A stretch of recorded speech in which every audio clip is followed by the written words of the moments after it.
So here is the sitch on the ATL box score today. This is it's finally come, it's finally here. This is our Super Bowl show. We're getting you ready for Super Bowl 53 here in Atlanta, aka whatever your luggage says when you fly into the city, the ATL. So, with that, we have a loaded show for you. It's like a loaded baked potato. I don't know, maybe the show might be 2 hours long, so just hang in there. But if you're a NFL fan, if you're a football fan, if you're a fan of the city of Atlanta sports, then you're in the right place. Because our starting lineup for today is first on deck. We have Ab Stanley from the 3-point conversion. I think I'm going to get that right one of these days. On the show today. And then we have the quarterback whisperer himself, the fan favorite. I know you guys love him. It's not Football Friday without him. We have Mr. Sean McAvoy breaking down the Pats offense for you guys, especially if you're that Patriots fan, because I know there's a New England contingency down here. This is the ATL Box Score Podcast with Alex Berger. And this, my friends, is Football Friday and our Super Bowl preview show. Guys, I just want to tell you the biggest secret in the Atlanta business community. And I don't know why it's such a big secret, but I use them for all my resources to get my work done to promote my brand. And they are right off of Peachtree Street in Midtown Atlanta. And if you're a small business owner or you're trying to get your foot in the door in the Atlanta area or you work from home, well, you need to check out Spaces Midtown East. And you're probably like, what Spaces? Well, Spaces is one of the premier brands in the co-working industry. And yes, the co-working industry has come up in the past couple of years, and I tell you, guys, I got to tell you this. If you're looking for office space, if you're looking for a place to do work and you're tired of coffee shops, you're tired of working out of your house, you need to check out Spaces Midtown. Yes, there's other attractive brands out there, and trust me, I've been part of them. Spaces is above the rest. And here to tell you more about Spaces Midtown, I actually have one of the managers there who's managed a lot of different centers, even with the Regis brand. But Steve is going to tell you more about, we have Steve Choi going to tell you more about Spaces Midtown. Hey, Alex, thanks for that awesome introduction and that great compliment. What's great about you, Alex, is that you have truly used other providers out there, and I love that we continue to earn your business every time. Love seeing you and ATL Box Score here utilizing our space. So Space is a place where we invite people to work, meet, and connect with other like-minded individuals. We've designed our spaces to help promote creativity as well as networking and just innovative work styles. We have 8,000 square feet of collaborative space on our first floor at our Spaces Midtown East Center. And then we have about 40,000 square feet of private office space of various sizes on our second floor. So come on out, take a free test drive. If you mention Alex or ATL Box Score, we'll give you 5 days for free to come in and check it out for yourself to see what you think of Spaces. Well, thank you, Steve. Thank you for those kind words. As always, love working with you and your friendly staff here at Spaces Midtown East. To find out more information, they are just a block north from the Fox Theater. If you've been to the Fox recently, you probably parked in their parking garage. But if you want more information, if you're interested in Spaces, I'm going to put the link to their website in the show description. Check out Spaces Midtown East.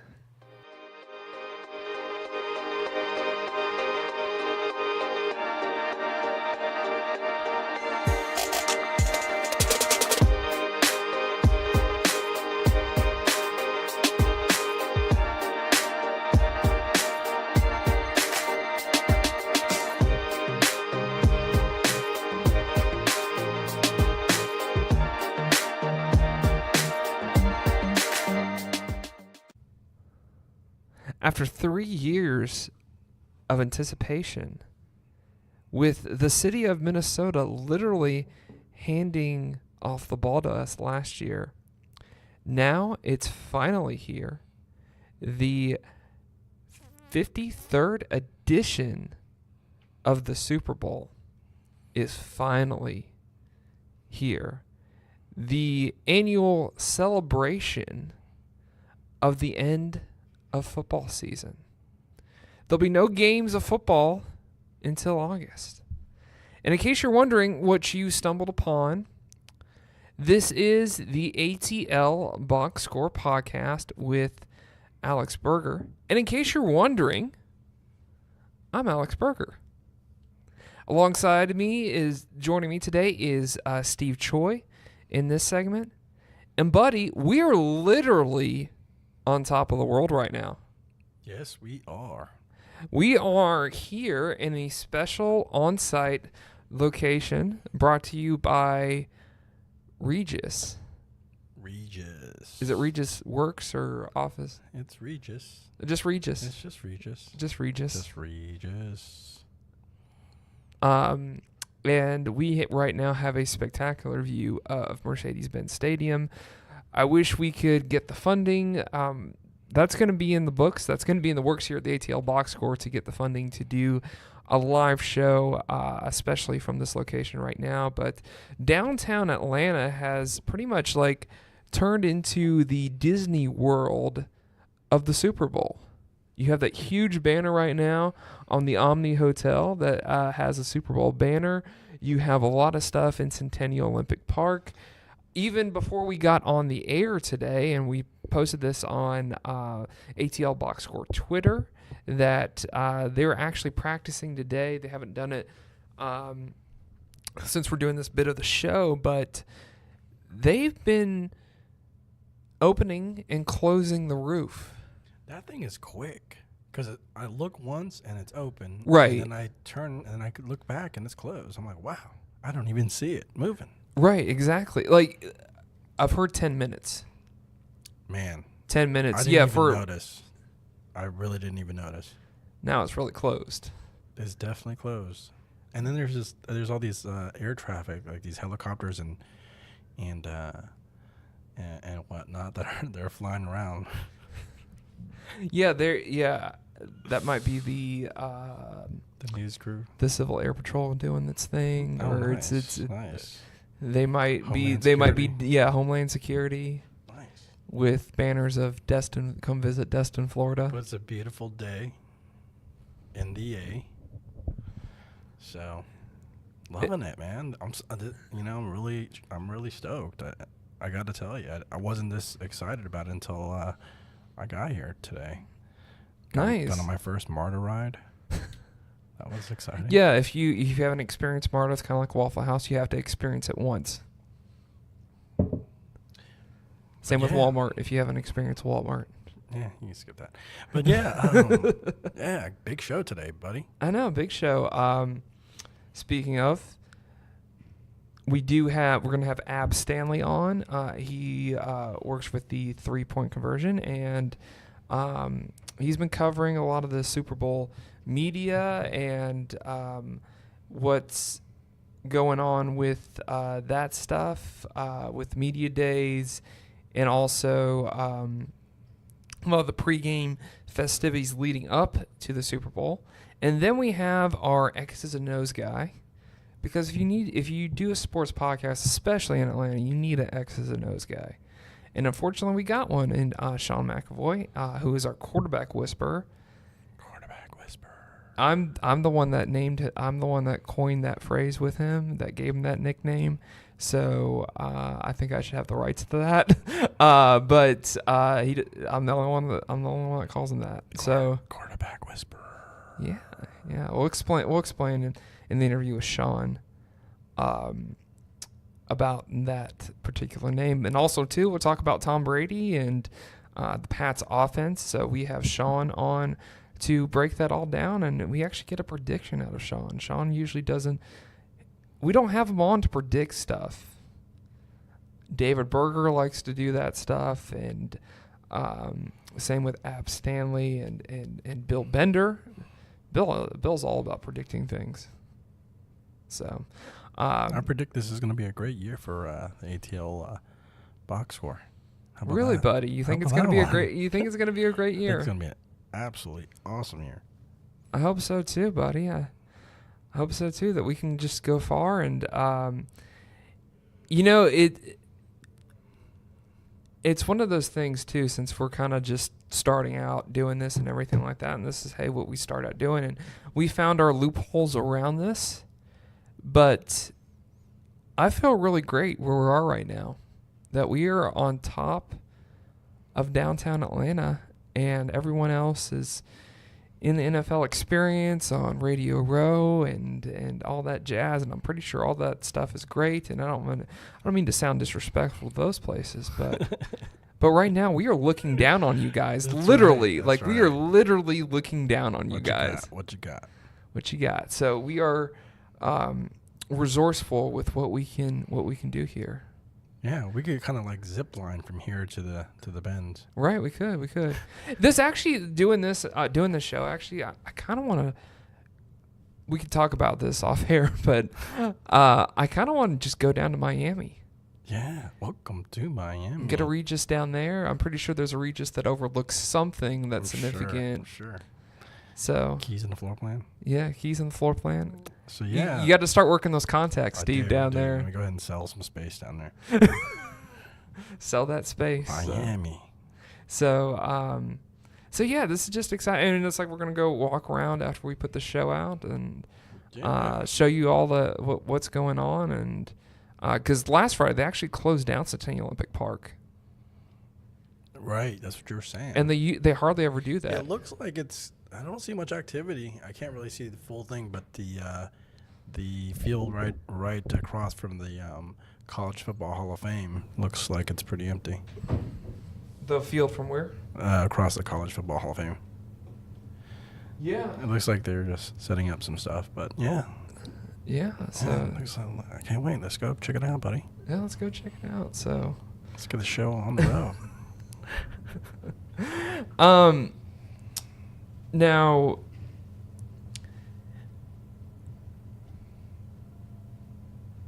with watching it,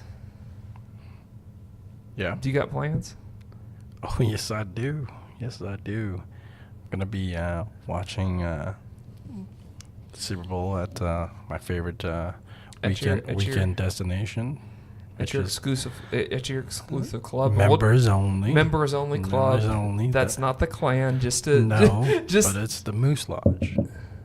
okay. The Moose Lodge. Okay, buddy. So we'll have fun with that with your fellow Moose people. Absolutely. It's going to be cool. Yeah. And, there's going to be, I'm sure, fans on both sides. But, Probably. Probably. So, with that, we have a really cool show for you guys, and right now we're just gonna bring on. Now we just want to welcome to the conversation, leading off in this Super Bowl preview podcast here on the ATL Box Score. We have Mr. Ab Stanley from the 3rd Point Conversion, and Ab has just been all over the place this week with Super Bowl coverage, and so since we can't be there ourselves and we're looking down on everyone, we thought we'd get someone who's been in the inside, getting pictures with Dan Marino yesterday, and been all over the place talking to everyone that he can. And Ab, how are you doing today, man? I'm that last part is actually, it was a bucket list of mine. I'm doing Oh, awesome. really? Listen, I was born in New York, raised in New York, and I'm somehow a Dolphins fan. So if you put 2 and 2 together, meeting Dan Marino was like one of the greatest experiences in my life. And I didn't get but a second just to even take the selfie and shake his hand, but it was great, man. I'm doing great. How you doing? I'm great. Glad to be here. Glad to be be podcasting today. Yeah, on a beautiful day in the ATL, right? Exactly. little cloud cover, but the sun is shining through. So, just what was your overall feel of just covering the Super Bowl, and how do you feel like the city of Atlanta's handling it, and just the host committee? How do you overall? What was your experience like being down there at Super Bowl media days, Radio Row, and just being all over the place? Well, yes, as you said, I'm covering the Super Bowl for the 3pointconversion.com, and me and a couple of my colleagues, we pretty much invaded every one of those events that we could go to. Starting with the city of Atlanta, they're doing a spectacular job. If you're downtown, like you said, you are right there by the Georgia World Congress Center, Phillips Arena, Mercedes Benz Stadium, the CNN Center. They put out a host of events, big concerts, access to media, fans, ex-players. It's like just one big melting pot of sports interests. You see jerseys from all over the country, Bears fans, Seattle Seahawks fans, of course Rams fans and Patriots fans. But I mean, you just look and you see a different jersey. You look and you see celebrity, wrap their hair. The mayor was down there the other day. I mean, it's just been a great experience for the people of Atlanta. The kids are out there enjoying themselves. You see whole families just enjoying the scene, and it's not even over. There's going to be a couple more days. Even during the Super Bowl, there will be a lot of events and festivities. There's actually going to be a game that's going to be played. That in itself will be an extravaganza. I talked to some people. I talked to a lot of other reporters who've had this experience before. This was my first Super Bowl experience, and they just say, man, when that game actually starts inside the stadium, you can just feel an energy, like all the anticipation building up, and it just kind of explodes on Sunday. But as far as the experience for the fans leading up to the game, the city of Atlanta is doing a great job. Now, just talk to me about, Media Day and how you felt that went down at, I was about to say Phillips Arena, but actually the Allstate Arena, the Farm. State Farm Arena. State Farm right? Arena. Right. State Farm Arena. So right. And that was I was actually at opening night, Monday night, where they pretty much introduced the two teams. As you know, they came in early Monday or maybe Sunday, and they introduced the two teams. You got maybe an hour to speak to the Rams and their players, and then the same thing went for the Patriots. There was a lot of national TV coverage. I shook hands with Michael Irvin, Deion Sanders, but they were working just like me. And it's pretty much a mad dash of reporters in one room, and it's like I've been trained. I've worked events before, so like when I was younger with my grandparents, and I'm used to being in a crowd. And pretty much you just have to find your way to whoever you want to interview. And the bigger names, Coach Belichick and Coach McVay, Brady, Goff, Gurley, those guys had individual booths where you pretty much had to set up by if you wanted to get a word in with them or ask them a question. So obviously the bigger names, those booths were filled with reporters. You probably couldn't get there on the onset right to maybe Belichick or Brady unless you were there set up already. But then they had a number of other players because, they can't put all the players in booths. So they had a number of other players just roving around, and you just walk up to them and, hey, I talked to a couple of the players, like Tyler Higbee from the Rams, while everybody else was in the booth. He was just walking around. He's like, Tyler, give me a second. And actually interviewed him one-on-one. And the assistant coaches were in a different spot. So they were easily, the assistant coaches were readily accessible as to where Belichick and McVay was just like, yeah, you would have to be either one of the big boys or you'd just have to get your spot there right in front of them. So it was a great experience that night. And then the next day, it was actual press conference for both teams. I was covering the Rams. I covered the NFC side for the 3pointconversion.com all year. So I was covering the Rams mostly. And I went to their press conference, and it was pretty much the same get-up. Coach McVay had his own podium, like a big stage.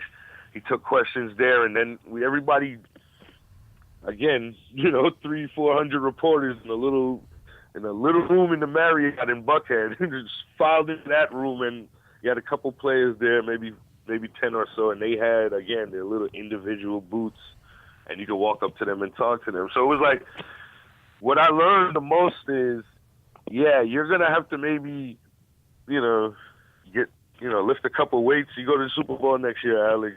Get a little bit bulky because you're gonna have to push through some guys and make sure nobody knocks you down with their camera or anything, because it's really a mad dash. And as long as you're not nervous and you don't use a frantic pace and you just kind of methodically make your way through, you're just gonna run into some of the players, and that's pretty much what I did.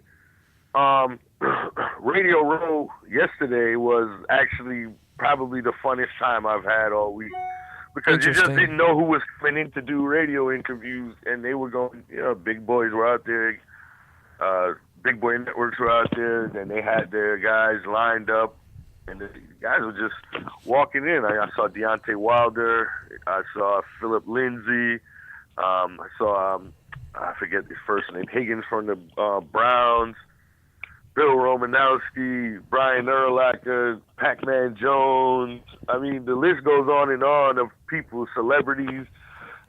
Evander Holyfield was there.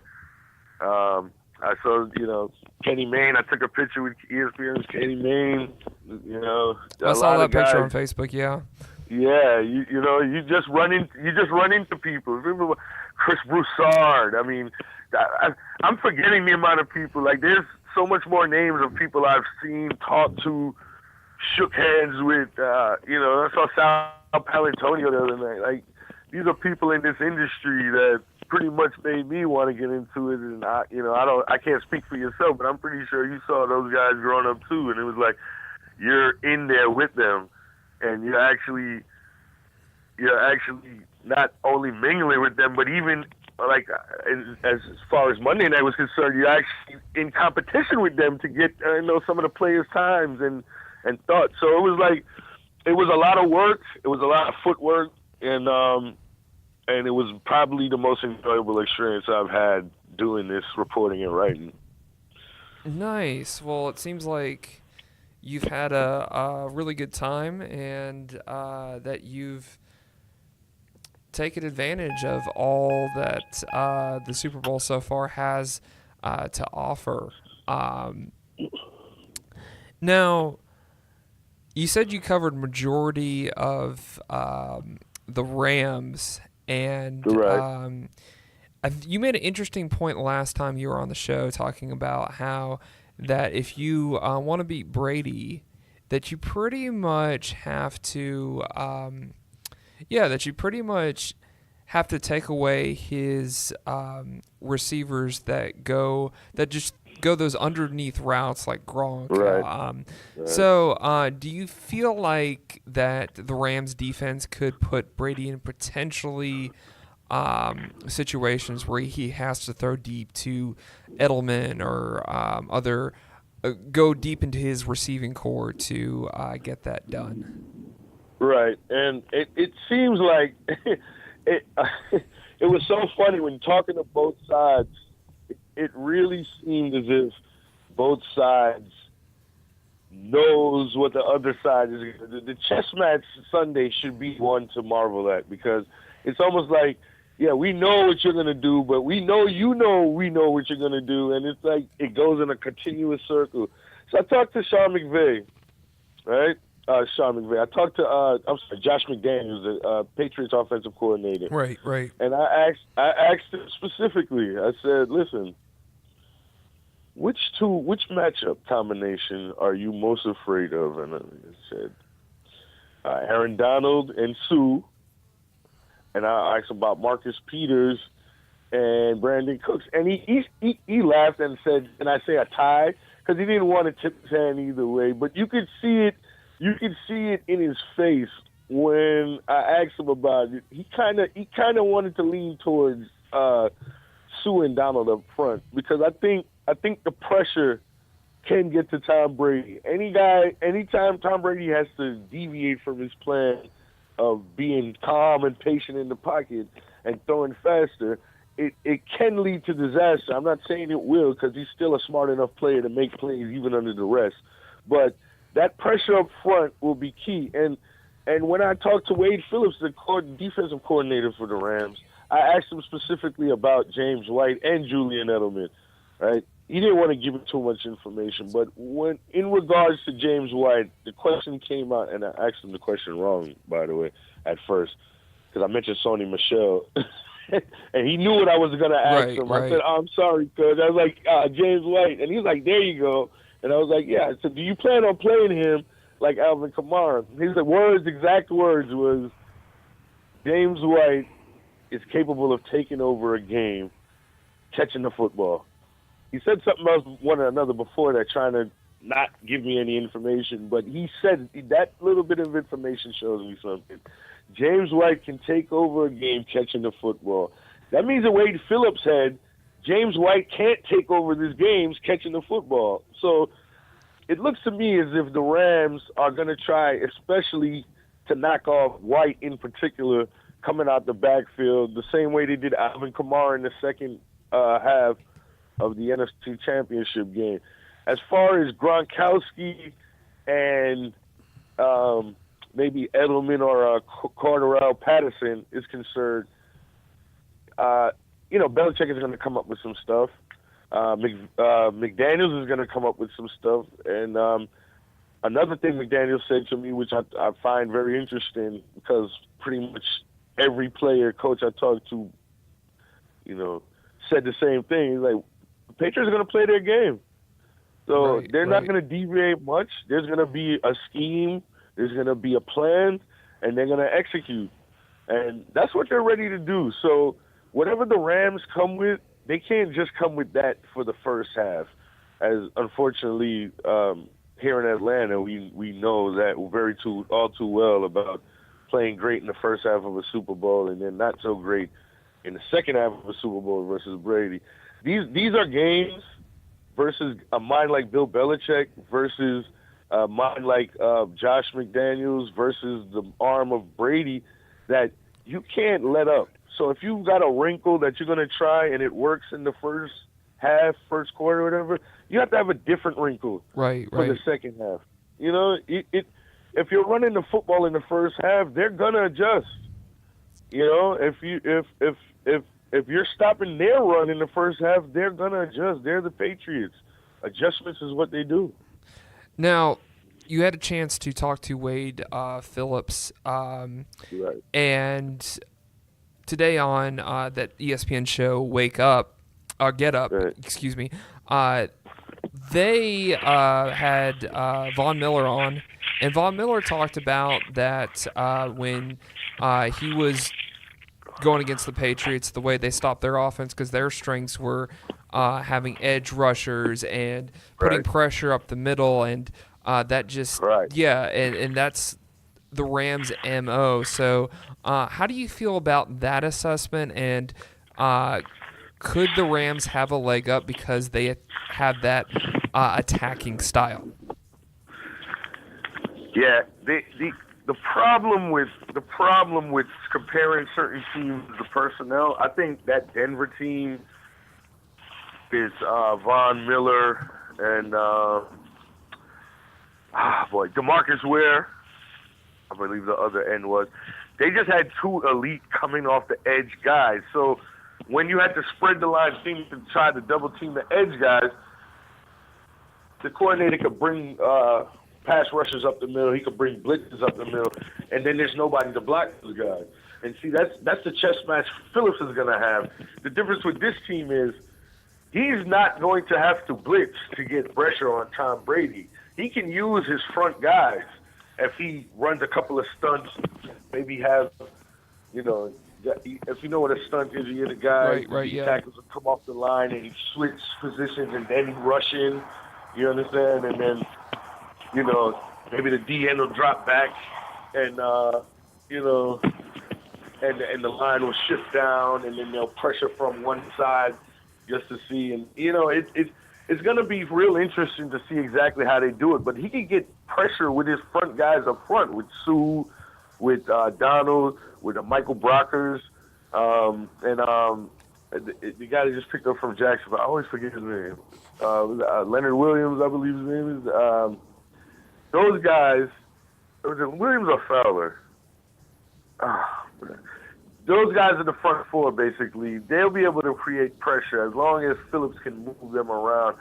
I don't know that the Rams will blitz, like send extra guys, 5 guys, 6 guys, a whole bunch in this game. I think they're going to rely more on their front four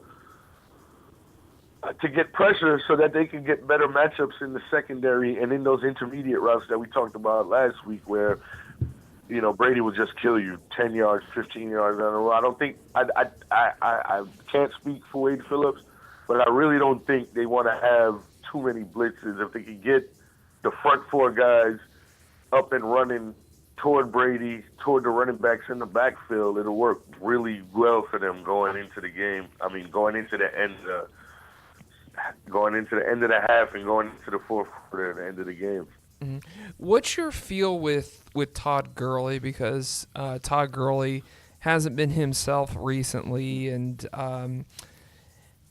what's your feel with him and his status, and just with the injuries that he's having to go through right now? Right, and it's sad to say, but with Gurley right now, if you look back, it's either he got hurt when what counted, or he didn't show up when it counted. And I enjoy watching Todd Gurley. I personally think he's the best running back in the NFL, but it doesn't lie. When he played the Falcons last year in the playoffs, he just didn't have a good game, and he hasn't had a good game. He might be hurt. He didn't have a good game versus the Saints. But these are big games. This is a big test for Todd Gurley. He's going to have to go out there and prove that he's worth that big contract extension he got when the season started. These guys are fighting for running backs' lives, because if C.J. Anderson, and there's no disrespect to C.J. Anderson, because we all know he's a great back that probably just ended up in some bad situations while he was available even to be on the Rams. But if C.J. Anderson ends up being the guy that rushes for 150 yards and 2 touchdowns and the Rams win, and you're like, well, why do we pay Gurley all this money? Todd Gurley is not only running for his career, not saying that his career will be over if he doesn't have a good game, but for just an outlook on his career as a winning player. But he's running for a lot of other running backs who want to get paid, because if you could find the C.J. Anderson off the scrap heap and he's going to be your best running back, then why would you have to pay Todd Gurley? Why would you have to pay Ezekiel Elliott in a year or two? Why would you have to pay Saquon Barkley again in a couple of years? Why would you have to pay Alvin Kamara or Mark Ingram or any one of these young running backs? Why? It's been proven. Todd Gurley needs to come out and show out in this game, so that way not only will the Rams be feeling good about their idea to let's pay this guy now, because remember, they had a couple more years on his rookie deal, and they went ahead and paid him now. You see? So if Gurley doesn't have the greatest game, there's going to be a lot of talk around the league, and it's going to revert back to running backs not getting paid. It's the reason Le'Veon Bell is sat out all season, is because running backs are being viewed, they're getting used up, and then at the end of their rookie deal, you franchise them 2 years, and then you get a guy for 7 years, and by the time you're done with him, he's 29 and nobody wants him. So Gurley needs to come out and he has to have a good game, because I don't want to put this much pressure on him, but the state of running backs and their salaries kind of rests on his shoulders this weekend. Now, with Todd Gurley too, I don't know if you've been paying attention to this, but have you been paying attention to how he walks and everything like that, or paying attention to how he's moving to kind of judge, is he injured, is he not, or at least if you haven't been doing that, has your other media colleagues been doing that? That's a really good question. I haven't, and I can say that most of the time we've seen Gurley, he was sitting down. So I really saw him on the little catwalk coming out at Phillips Arena, and then there were maybe one or two more chances to even see him walking. He's, they file into their little area, this little back area, and then they just come out. It's almost like wrestling. They just come out from the back, and it's like, oh, it's Todd Gurley, and then he's sitting down. So no, I haven't. That is not even a question I've asked, and that should have probably been something I should have been looking for. It's crazy because I saw Denver running back Philip Lindsay yesterday, and he had the cast on his hand, and I remember I was like, yeah, he got knocked out because he broke his hand, and I noticed stuff like that, but I didn't know this Gurley. But I mean, from what I can see, he seems to be high spirits. He seems to be ready to go. All the questions been asked to him. I didn't get to ask him a question, but I did listen in a little bit on some of the questions he was getting asked, and he said he feels fine. He's ready to go. And then, these guys playing Sunday, when they say they feel fine, they're really banged up. They've been banged up. Right. The little extra week off was probably a godsend to them. So, Gurley says he's fine, but we know he's banged up. I mean, C.J. Anderson is probably the freshest. I think you said this last week, but C.J. Anderson is probably the freshest guy on the field because, he just got picked up a couple of weeks ago. Right, exactly. Right, and I believe that if Gurley was hurt and he was really hurt, the coaches would know it, Gurley would know it, because he's been injured before. He's had a major injury before. It's not like he doesn't know when he's hurt. I think he's good enough to go, and he's gonna play. Right. And I think the Rams should get back to using him more in the passing game. I know he had 2 drops in the NFC title game, but I don't think that should deter the Rams from using him in the passing game because just like Wade Phillips said about James White taking over a game receiver, Todd Gurley, you get him open in space. With a 5-yard pass, that can be a touchdown right there. That can be 40, 50-yard chunks of yardage, and the fact that you do have C.J. Anderson, that if you maybe reeled off a 50-yard pass play with Gurley, and you could just bring C.J. Anderson in after that's going to bode well for the Rams. So I really, really hope they don't shy away from throwing in the ball because of a couple of drops in the last game. Yeah, if you're not paying attention to the way Todd's moving, then I know that the beat writers for the Rams are definitely. So with that being said, and now with Jared Goff's offense, how explosive do you think it could be against this Patriots defense? I mean, Jared Goff is probably in the handful. When I say handful, 5. If you tell me the 5 youngest quarterbacks you think will be around for the next 10 years. You got Goff, Deshaun Watson, Wentz. I don't know if he'll be an Eagle for the next 10 years, but you got him. And then, a couple Patrick other guys, Mahomes maybe too. Patrick Mahomes. I'm sorry, how can I forget Patrick Mahomes? And maybe Baker Mayfield, Lamar Jackson, one of those 2 guys. He's in that handful of young guys. Jared Goff, to me, has all the tools, and he's proven that he can throw for big yardage. He's proven that he can throw for a lot of touchdowns in the game. We forget that the Rams and the Chiefs had a game that tilted the scoreboard, right? That happened this year. The Rams were the most explosive team, and then they lost 2 games. And I spoke to the Rams tight end Tyler Higbee, and he said that. I asked him, he's like, you guys were the best team in the league. Everybody had you in the Super Bowl, and what happened? He said, yeah, they just wrote us off after 2 losses. And he was right. They literally lost a game or 2, and everybody penciled them out of where they had him. Like, the Rams and Jared Goff, since Sean McVay has been there, they have been one of the best offenses in football. That is not because Jared Goff isn't a good player. He's actually played great for the 2 seasons McVay has been there.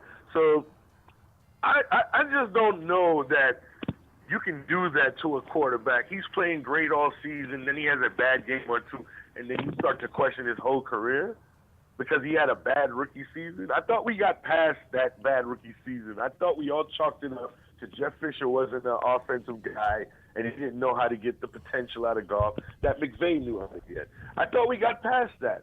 But, I guess not. It's one thing. Yeah, it was one thing to say, okay, well, maybe Goff, can't win the big one. They've said that about Tony Romo for years. He can't win the big one. Okay.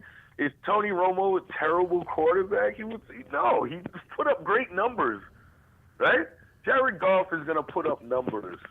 It comes down to execution. Is he going to throw a pick or 2? Is he going to this and that? It's really how the media and the fans look at him because all quarterbacks do it. Every quarterback you find will throw a bad pick. Even Tom Brady. Every quarterback. Drew Brees, by the time the NFC Championship game was over, you looked at Drew Brees as a shell of himself. He couldn't throw it downfield. And that happened mid-season, Alex. Yep. That happened mid-season. He was great early in the season, then his arm deflated. So Jared Goff is having a great season. He's played 2 pretty good games in the playoffs, and people are still questioning whether or not he can get it done. I don't have any question in Jared Goff's ability. Jared Goff can play. He can definitely play. Okay? If he loses to Tom Brady, that doesn't mean he's a scrub. That doesn't mean he's a garbage player. He lost to Tom Brady. That happens. Phillip Rivers is one of the greatest quarterbacks of all time. He can't get close to beating Brady. Okay? So Jared Goff is a good player, and he could turn out to be a great player. He wins this Super Bowl, and he's on his way because I don't see a downside for him after winning this. Maybe he loses it and then goes into some sort of swoon next year, but I doubt it. I think Jared Goff will be here for the next 10 years. He'll be McVay's guy. The Jared Goff we saw in year 1 is over.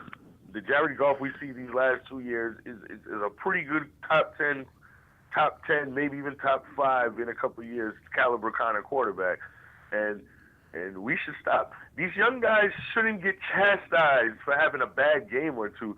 We did the same thing to Patrick Mahomes. The guy ended up with 50 touchdowns and 5,000 yards passing. And he had a bad game or 2, and he's like, well, I don't know if he's the real deal. Really? Really? You don't know if he's the real deal? Come on. Alex, I think Jared Goff will play good this week. And if he plays great, the Rams will win because of that. Yeah. Well, let me ask you this. Mm-hmm. I know last time we got into this, you're a little bit hesitant with one of these games. But since you've been down there this past week, you've seen it all. You pretty much talked to everyone. What's your feel on all the stuff you covered, and what's your prediction for this game? Well, my prediction is Rams win 27-23. I just feel like nobody wants to say it out loud. A lot of people, they were either the Rams are going to win or I don't want to give you an answer. Nobody wants to say it out loud because people don't want to look stupid. They're like, well, why would I pick against the Patriots? That's stupid. You can pick against the Patriots. They've been to the Super Bowl and they've lost before. You know what I'm saying? Right. I get to feel that all the Patriots fans feel like they're going to win. And, everybody else wants the Rams to win. And so when Brady and those guys that come out and say they feel like the underdogs in that AFC Championship. Hey, they're still game. there. They're still here. Right.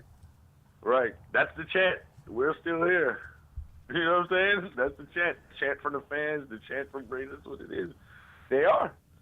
They feel like it, and it's kind of true, you know. But they have a lot of fans.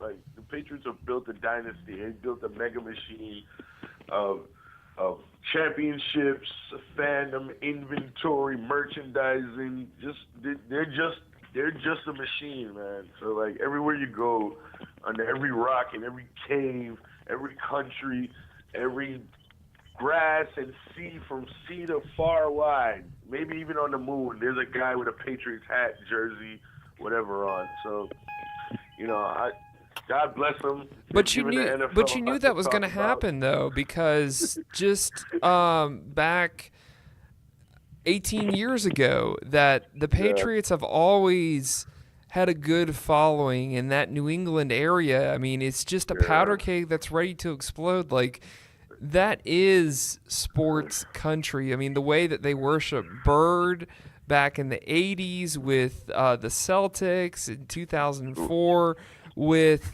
the Red Sox and it's like, and it's kind of like, why not? I mean, Tom Brady's this good-looking guy. He's the embodiment of what a lot of people in Massachusetts probably want to look like and play like too. So it's kind of just like, if you're from that area, he's an easy guy.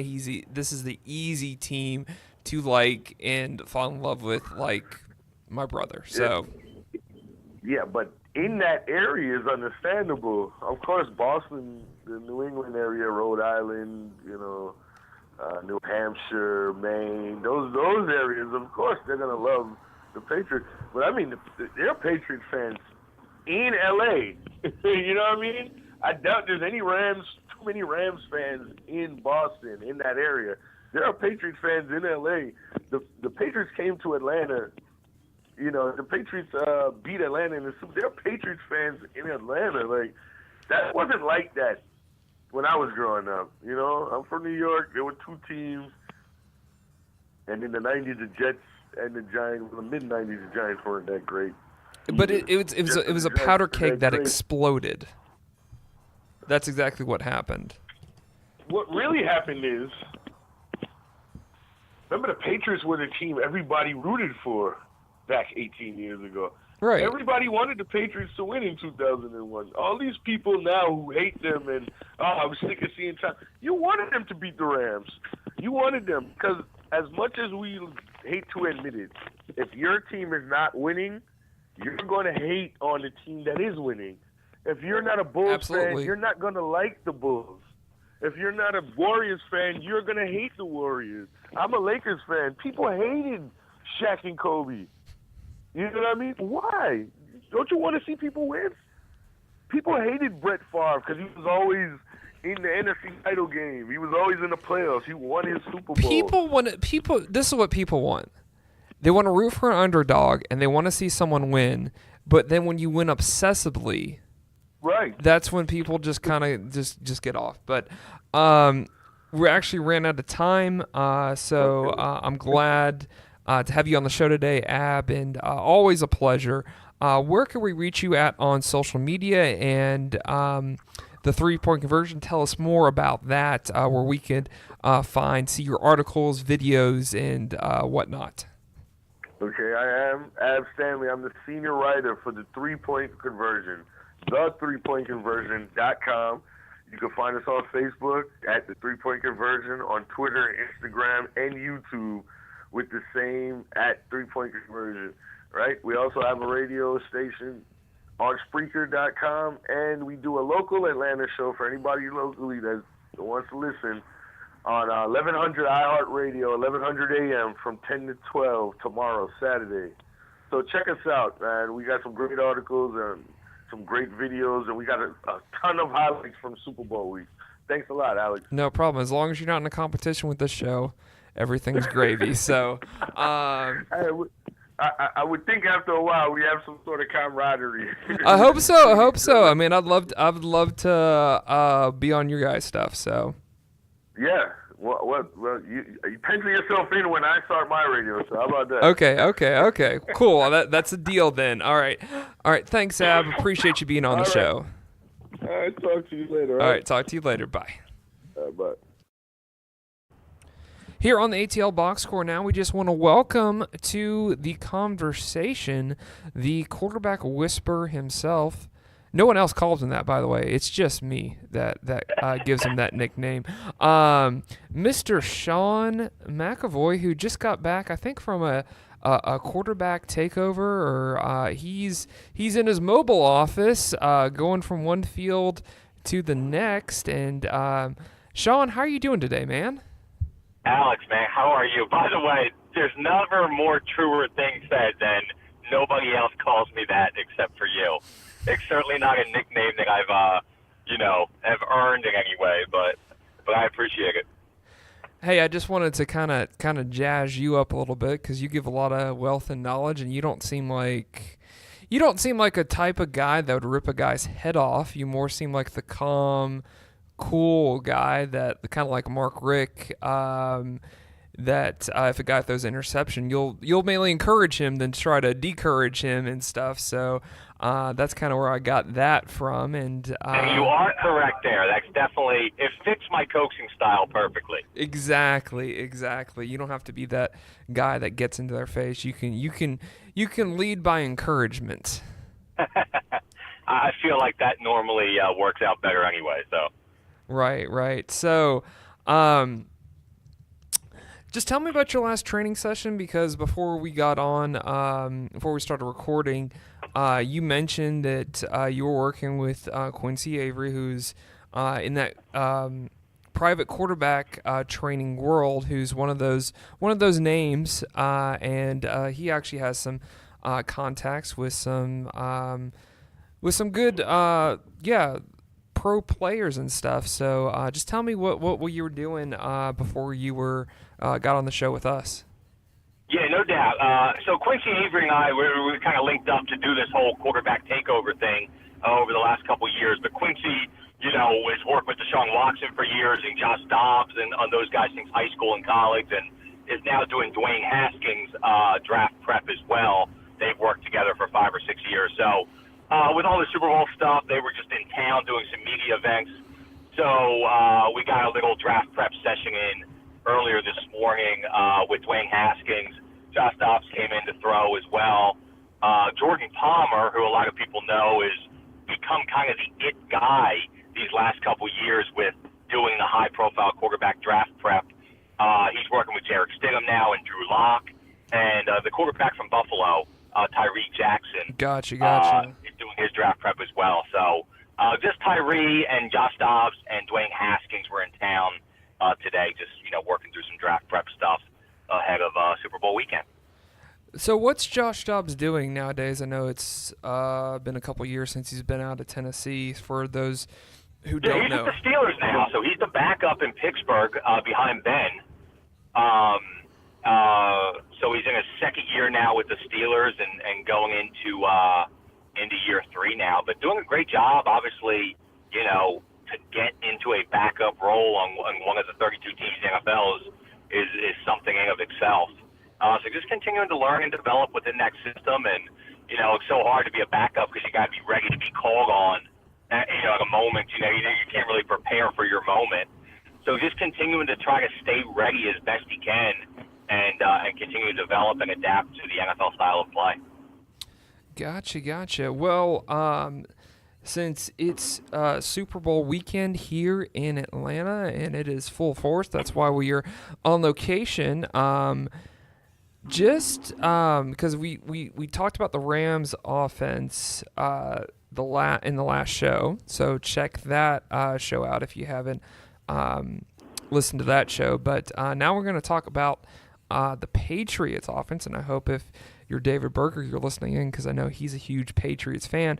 So it seems like, and you've talked about Tom Brady. You talked about Tom Brady in one of our last podcasts, and even a podcast that I was doing before I was doing this one.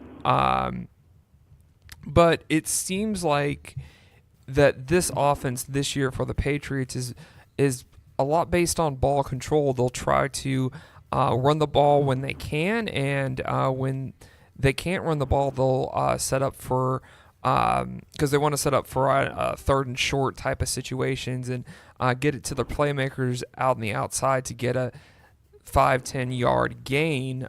So that seems to be the MO with the Patriots, is to run the ball first and then pass if you have to. That's exactly right. And once again, I think you just play to the strengths of what you have. So Patriots are one of the teams that have a really, really solid offensive line. And so if you have a team that can control the line of scrimmage, then you certainly want to, use that to your strength. And to be able to run the ball effectively in early downs and set up really, makeable third downs, third and short. Obviously, you give Tom Brady third and threes, and he's going to convert those most of the time, right? Hell, you saw in the overtime a couple weeks ago that even if it's third and 10, he's going to convert those a lot of times as well. But the easier you can make things for a guy like Tom Brady, the more success you're going to have. And, the Patriots have just done such a good job, through this whole dynasty of adapting to the way the game's played now. And the way NFL football is now, it's a very, very high-powered offensive game. Right. The Patriots, have shown the ability to score at will like that, and they did it earlier in the playoffs. But to your point, they also understand if you're playing a team like the Rams, you have to limit how much time they have the ball. Because if you start getting into a shootout, 50-point game with the Rams, a lot of times you don't end up on the right end of that one. So their ability to kind of shorten the game by controlling the ball, running, getting the clock down, maybe limiting the number of possessions that the Rams get, makes it a little bit easier on the Patriots defense, gets it into like a 20-something point game, and that's one that the Patriots do a good job if they can get to that type of game of coming out on top more often than not. Mm-hmm.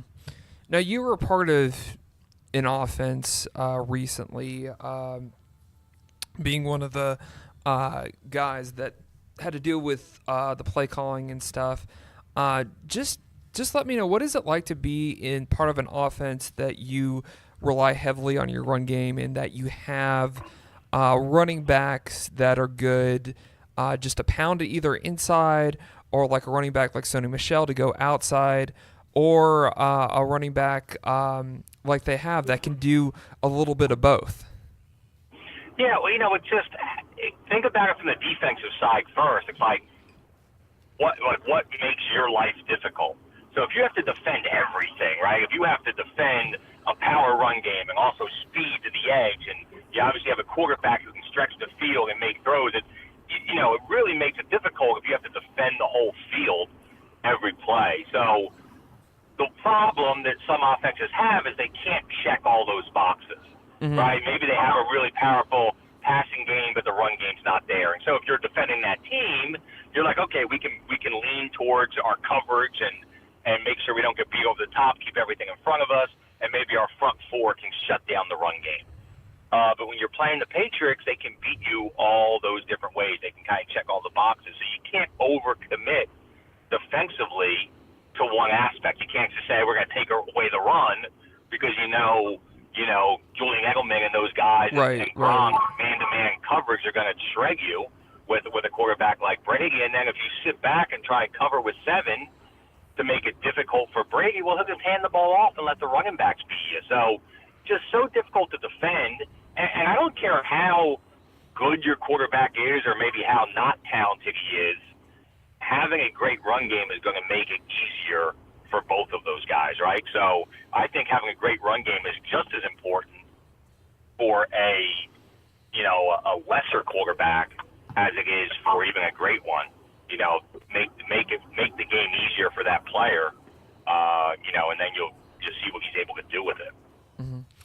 Now, the Rams have been a team all season that can get pressure up the middle, pressure on the edges, and if that's executed right, then that could probably give the Patriots offense a lot of problems. So I just want to know, from like a game planning standpoint, knowing that they have guys that can come off the edge, knowing they have decent middle linebackers, and you're going up a guy like Ndamukong Suh, for example.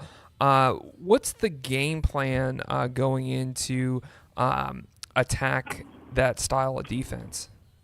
Well, that's it. And you said I think they need to neutralize that pass rush, right? They got a guy like Aaron Donald will take over the game if you let him, right? Think about a couple years back when the Broncos played the Carolina in the Super Bowl, right? Cam Newton and Von Miller just took over that game. You know, Von Miller just basically didn't allow Cam to get comfortable in the pass game, and that game was over before you knew it because one defensive end completely disrupted what Carolina was trying to do in the pass game. So that's certainly, if you're the Rams, what they're going to try to do to Tom Brady. Because obviously the more time you give Tom Brady, the more he's going to pick you apart. So you have to try to make him uncomfortable back there. And that's certainly what the Rams are going to try to do defensively, and so the Patriots need to counteract that. And so like we talked about earlier, it's having that effective run game.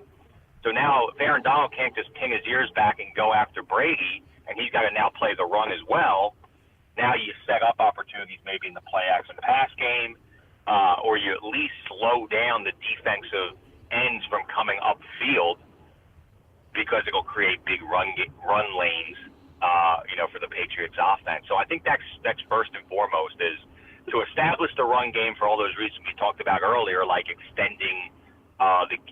slowing down the game a little bit, but also to defeat that pass rush. And then you put the Rams defense in a position where they don't know what's coming, right? Is it going to be more run? Right. Now it's going to be play action.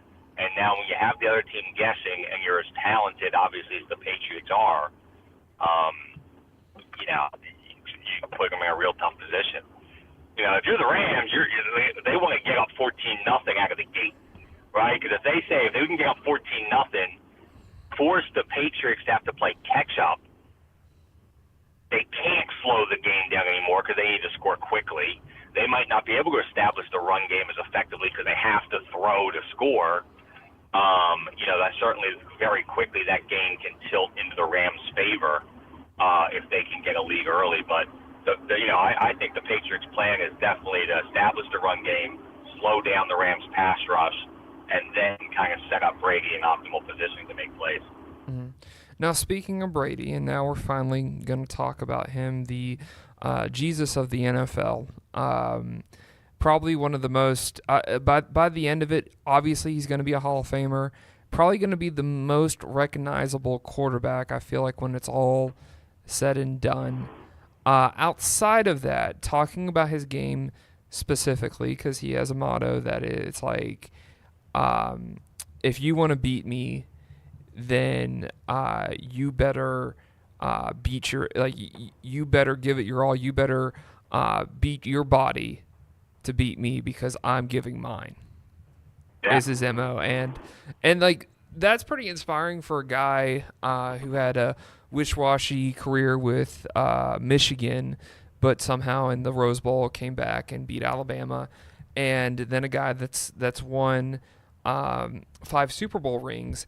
So, with that being said, Brady really doesn't throw the ball deep, and that's not his MO. If he was a baseball player, he would just try to get on base, but it's like these short completions just melt down a defense. So I just want to get your thoughts on Tom Brady. Yeah, I mean, there's nobody who prepares better than he does, right? He's a true, just student of the game. You can just tell that he loves playing the game of football. Right, he loves playing the position of quarterback and takes pride in playing at the highest level. And that's his point is, he's going to sacrifice everything. He's going to sacrifice time with his kids in February and March to get ready for the next season, right? He's that committed. So if you want to try to compete at his level, you better be willing to do the same, and that's the point that you were making earlier.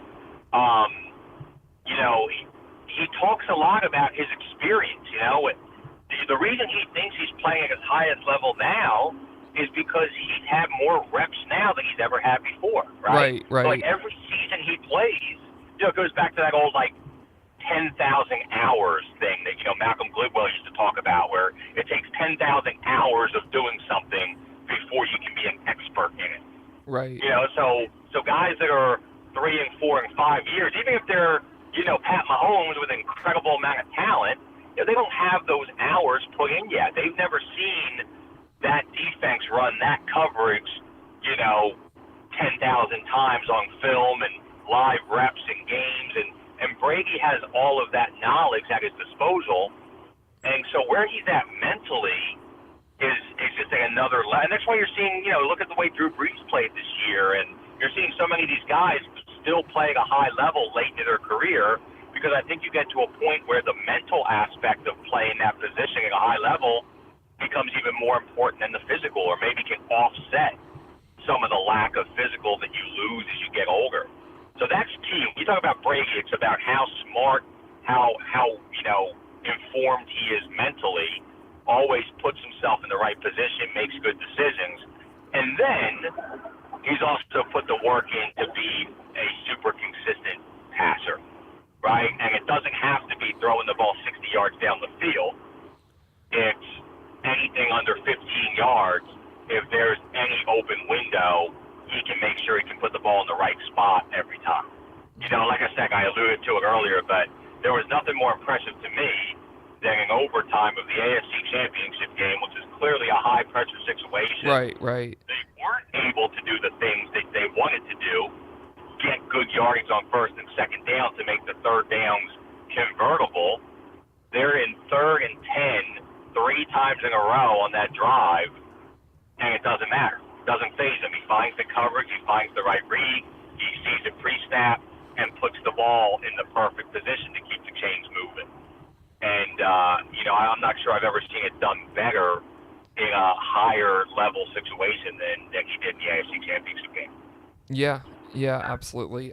Putting his team in the position to win, and it just seems like when you take him into overtime, that defenses just are non-existent. It's almost like his offenses are playing against air.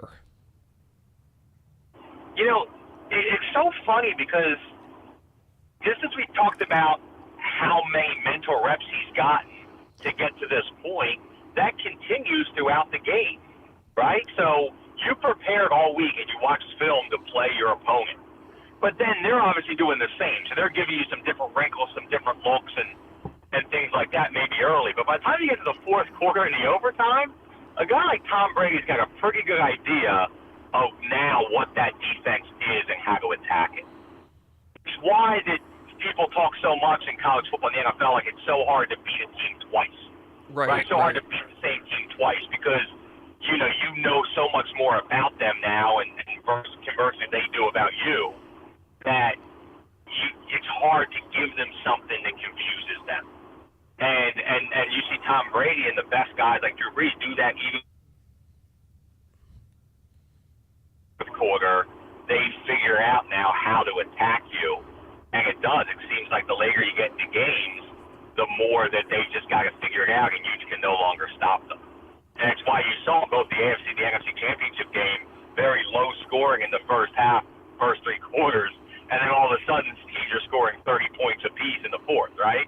It just becomes an explosion of offense because I think more than ever the coaches and the quarterback have figured out what they need to do to attack. Now, the task at hand with beating the Patriots for Wade Phillips and the Rams defense and company is going to be taking away his underneath receivers, because that's where he makes his money and everything like that. Could you see a situation with Tom Brady if that happens, that he could make 30 yards or deep balls, throw 30 yards or deep balls consistently to put his team in scoring positions if that happens hypothetically in this game? Yeah, I mean, I don't think it would be Tom Brady limiting that from happening. I think a lot of it has to do with what receivers they have and what their ability is. Does that make sense? Like, yeah, it does. You haven't really seen Tom Brady do that since Randy Moss was with the Patriots, right? And he was that guy that could just take the top off. And for those that 1 year, maybe 2 years that Randy Moss was there playing with Brady, they were a big, explosive, over-the-top, deep ball type offense. and now they just, they don't have that type of receiver to do that. So they've had to kind of, change the way they kind of adapt to their personnel offensively, and they've become the team they are. But I don't think it's Tom Brady that's holding them back. I think it's a receiver that has the ability from just a speed standpoint to make the defense kind of respect the deep threat.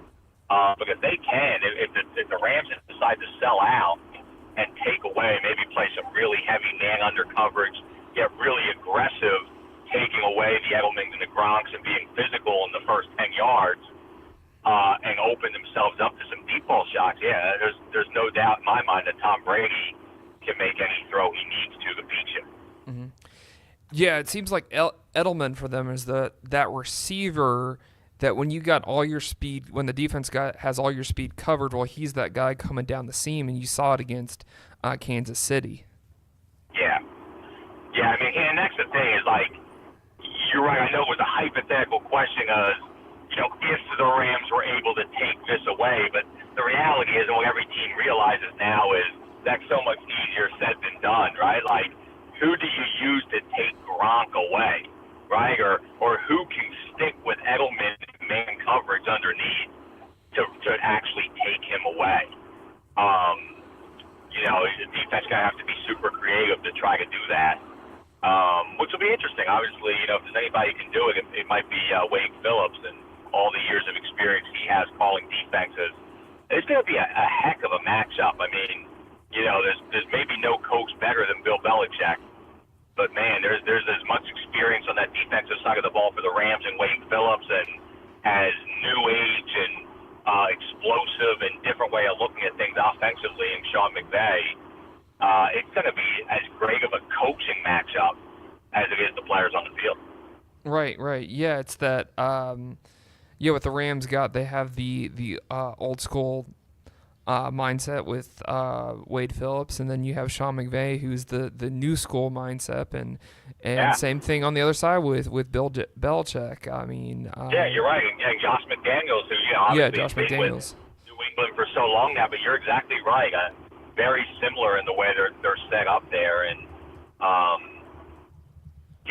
just think it's going to be a phenomenal. I mean, we saw how great the championship weekend was.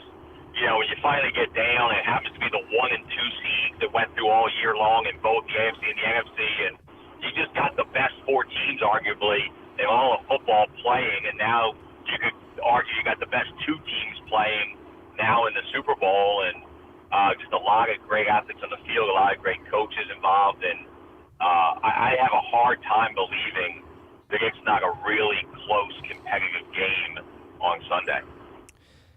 This might be a dumb question, but I'm just going to throw this out here anyways.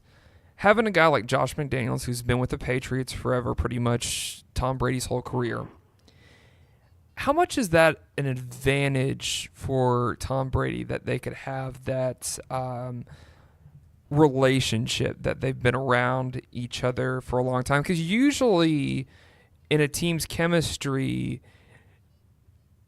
like every year or every 2 years, if you reshuffle, that's actually a good thing. But I just want to know, is it a good thing if you have a quarterback like Brady and you have a coordinator like McDaniels, that they could have a long-term relationship with each other?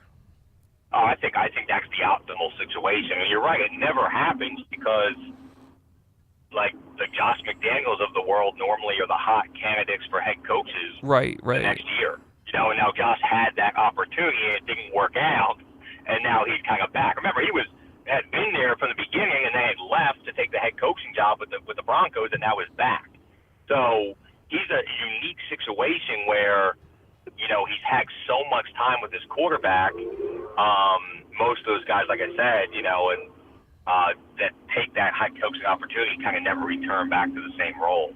But no doubt, I mean, clearly the relationship that all 3 of those guys have, Belichick, Brady, and McDaniels, is a key piece of their success they're having. And just think about it. Like, think about the way that you talk and get along with your best friend, right? Right. Just the way you're able to quickly, get on the same page, and you don't have to explain a story because you can just say the first 3 words and he knows exactly what you're talking about, and you can kind of get things done so much quicker. And that's just where they are. The common language that must exist between Brady and McDaniels now, where McDaniels can say 3 things, 3 quick words, and Brady knows exactly what he's talking about. It just allows you to get on the same page so much quicker. Obviously, Brady can be a real asset on the field, and it helps McDaniels, call plays easier or quicker. And McDaniels has the trust to allow Brady to make a lot of decisions, at the line of scrimmage, similar to what Peyton Manning did for all those years.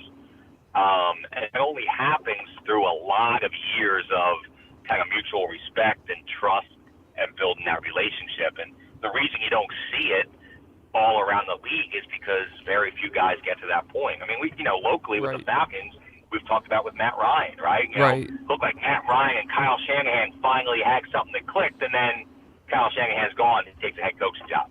Right. And so now you're trying to learn Steve Sarkisian, and that didn't seem to work out. And so now Matt Ryan's going to have to, relearn Dirk Cutter again, right? And it's always that revolving door a little bit, and you have to keep relearning, starting over, where, the Patriots and Brady, they just keep hitting the ground running, and they just keep building year after year without having to take that step backwards. Right. Yeah, we're in an interesting era in the NFL where it seems like any hot coordinator, yeah, you're right, gets hired to be a head coach, and it seems like these coordinators want to see what it's like to do that, to see if they fit. Well, I think it's a no-brainer. It's the way it should be. I mean, these guys clearly have earned that opportunity to be a head coach based on what they did as a coordinator. Nobody's faulting them for that. Nobody thinks they're like, oh, I can't believe he left. Clearly he's got an opportunity that few get, and he's going to make a lot more money, just like anybody else in any other job.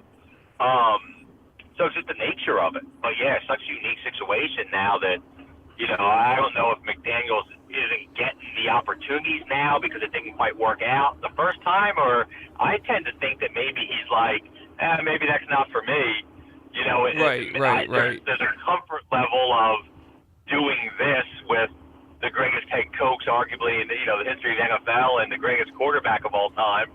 And maybe there's something that he likes about the current situation that keeps making him stay, and the Patriots seem to be taking care of him. A lot of people think maybe he becomes the next head coach of the Patriots, and maybe they've kind of influenced him, and hey, just sit tight, and whenever Belichick decides he wants to hang it up, you're our guy. Kind of pay him back that way. So we'll see what shakes out there. But no, it's a cool situation, and no doubt is why they're so successful. Right. Because also too, just being a coordinator, you just are the head coach of the offense or the defense, and it's kind of like you don't have to put up with the stuff that you have to put up with as a head coach. So I don't blame anyone that just wants to stay a coordinator. Makes a ton of sense to me. I think there's a lot of guys probably looking back on their career, and once again, it's hard to pass down that money. Right, exactly. Or pass on, that opportunity, but yeah, I'm sure there's quite a few guys that look back and kind of say, what, if I had to do it again, I might just stay where I'm at. Right. And hey, you saw with guys like Nick Saban, like the best of the best, right? Right. Took that leap to the NFL, and I think if you ask him now, he maybe would have just stayed in college football, or maybe not. Maybe create other opportunities to make him who he is now. But Spurrier would have definitely stayed. Yeah, that's one of the ones. Right. I think that's exactly right. Yeah. But I mean, it's one of those things that it's like you just need to try it to see if it can work out. Yeah, and it's a pride thing, and maybe a little bit of an ego thing as well. In that, it's hard for these guys to admit that maybe they wouldn't be successful doing that, right? You think there's nothing that's too big for you until you get there, and maybe you understand what it's all about. Maybe it doesn't, not quite the right fit for your coaching style or your personality. Mm-hmm. No, I know I don't ask you a lot for predictions or anything like that. I know you're not really that type of guy and everything. You're more of an X's and O's type of guy, an insight into the game. But I feel like I just have to ask because I don't think you're going to hurt anyone's feelings. on this program. Who do you got on Sunday? If you were betting, yeah, I think the Patriots win. I don't, just it's so funny because the Patriots have looked really bad in some of their losses this year, right? Like early on in the season, but they just seem to be a team that clicks and gets it together. And there's obviously no one with more experience going on a run to the Super Bowl, right? Mm-hmm. And you just think that ability of like, hey, we've been there before. I mean, obviously they've been there the last 3 years in a row, right? So we've been there before. We know what we're doing. All the distractions that can pop up during Super Bowl week, there's no team that will be less affected by that than the Patriots. So I think you're getting the Patriots at their best, where, I think there's still a few more question marks around the Rams right now because they haven't been there before. It's the first time for all those players. It's the first time for a younger quarterback. There's still questions about how effective is the run game right now, right? Gurley hasn't played at his level throughout the playoffs. And, there seems to be a lot more question marks more recently with the way the Rams have played, where to me it just feels like the Patriots are clicking on all cylinders. And then at the end of the day, even if you thought it was even, Tom Brady just seems to be the guy who will tip you over, and be the deciding factor. So for me, I think it's going to be a close game. I think it'll probably be a little bit more high scoring. I could see it be like 31-27 or something like that, but I think the Patriots find a way to get it done.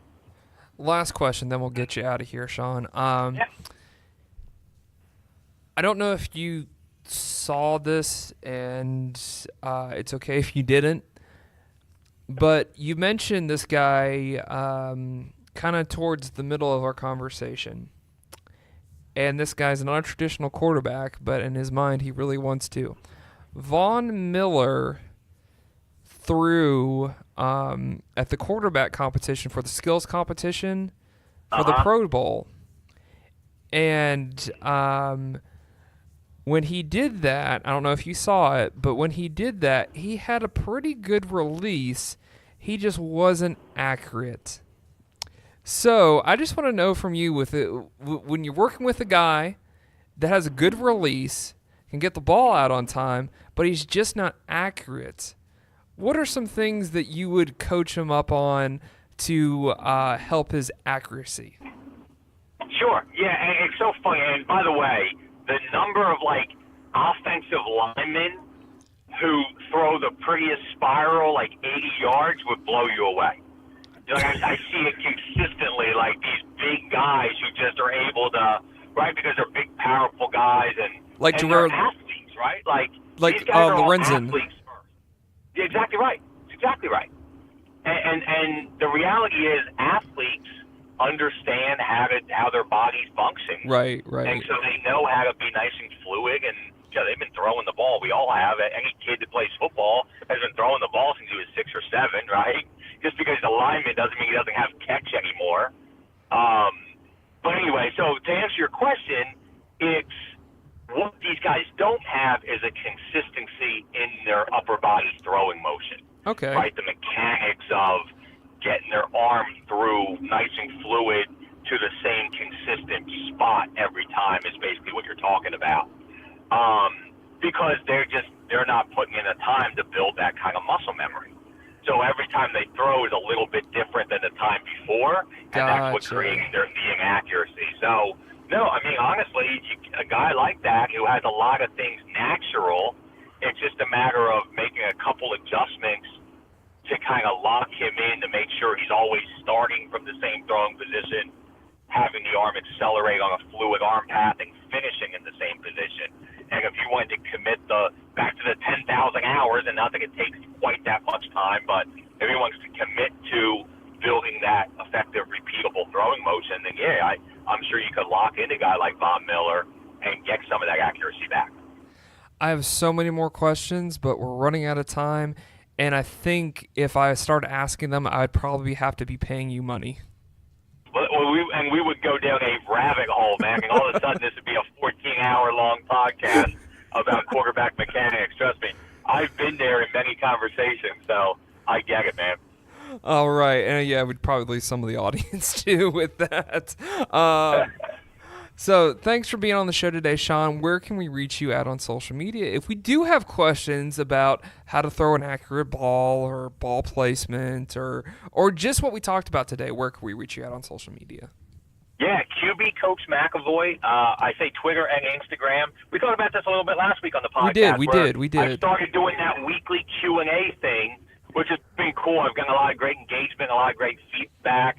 So on my Instagram at QB Coach McAvoy, like every Tuesday, I'll put up that question prompt. So a great opportunity for you to jump in and ask some questions, and then I'll go on Wednesday and provide like a video response to try to provide some insight into, you know, whatever the topic that you wanted to discuss was. But that's been really active the last couple of weeks, and we'll keep it rolling. So QB Coach McAvoy on Instagram is the place for that.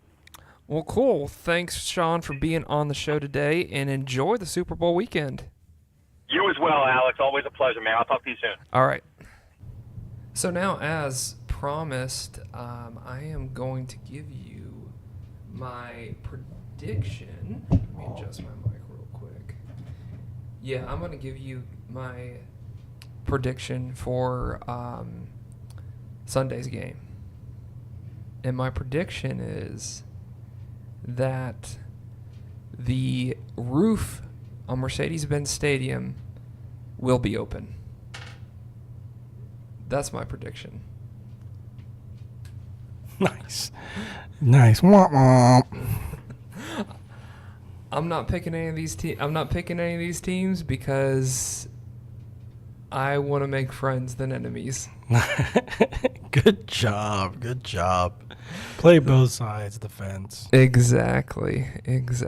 Well, I don't need to make any more friends, so I'm gonna go ahead. No, I'm joking.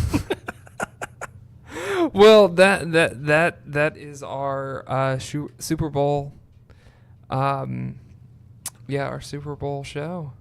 We got through it without even mentioning Shaq's Funhouse. That's been the big theme on the show recently. Man. So. Funhouse. Sure. And right now, Mercedes Benz Stadium, the roof is open, which I think it's going to be. I predict it's going to be open during the Super Bowl. So. Can't wait, buddy. I know. I can't wait. Especially if they're testing it out now. Like, you know, it's going to be open during the Super Bowl. So, with that, just want to thank Steve. I want to thank Sean McAvoy. I want to thank Ab Stanley for coming on the show. But this is the part of the show where we need your help. We appreciate you listening to the show today, especially if you're listening to this part of the show. So we what we need is we've gotten a lot of listens lately, and that's been awesome. But if you could subscribe, if you like the show and you're a second-time listener, third-time listener, there's a reason why you came back. And so if you could subscribe, that would just be awesome. We would really appreciate that. Also, too, since we operate off of donations financially, so if you want to donate, that is in the show description. So just discreetly putting that out there right now. And so also to like us wherever you see us. That like button goes a long way, guys, and it helps out our show. Also, too, if you're on iTunes, Google Play, that's where you're finding the show, we would appreciate a 5-star rating. I hope that we've earned a 5-star rating, so be sure to do that and rate and comment accordingly, because we definitely want to hear from you guys. We want to hear your opinions about the show, or just what's going on, what you think, your predictions for this weekend. I know a lot of stuff's been going on so far, so but really enjoyed putting the show together. Really fun doing it. Now the real work happens, and hopefully that the show reaches you, and it was a good distraction through traffic or through road trip, or however you're listening, or through work. Pay attention though if you're operating heavy machinery. I'm just gonna put it that way. So yeah, this has been great. This has been fun, and we are at episode 24. So episode 24 is out.